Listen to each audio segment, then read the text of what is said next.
It's Tuesday, so that means there's a new episode of last week's comics out tomorrow. Sorry we're a little late, because skipped a couple weeks on accident, because we always think that we can record during the prep for Free Comic Book Day and immediately after Free Comic Book Day, and man, we're wrong. So, without further ado, we are back, and here is your preview for this week's episode. Despite being called last week's comics, we make up the rules, and we can do whatever we want. And since we were gone for a couple weeks, I chose Blood Hunt number 1. This one is by MacKay and Pepe Larraz. It's the big event for the summer for Marvel, and man, does it come out swinging. There's a lot going on. There's some really cool new villains. There's some insane twists and turns, and you gotta listen to the podcast to find out all about it. Adam's pick was Batman Dark Age number 2, again from a couple weeks ago. This one's a really good preview for our Friday episode, which involves Mike and Laura Allred. Hint, hint, wink, wink.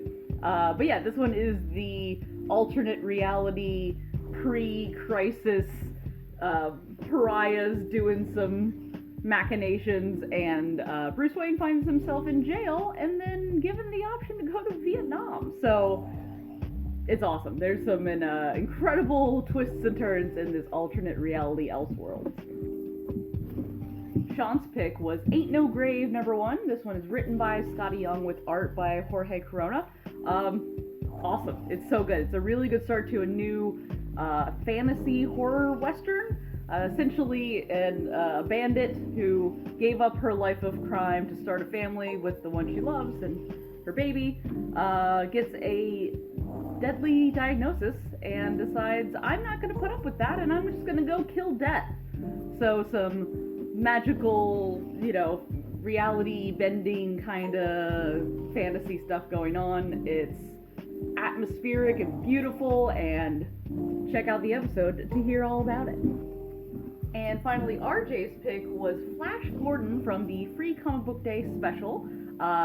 It's a fantastic issue. Unfortunately, I don't have it, but he also shouted out the Energon special from Free Comic Book Day. So a little good Sidewinder Free Comic Book Day wrap-up in this week's episode. So check it out. Tune in for all of that and more on this week's Last Week's Comics, and that can be found in the Tales from the Short Box feed tomorrow. We'll see you then.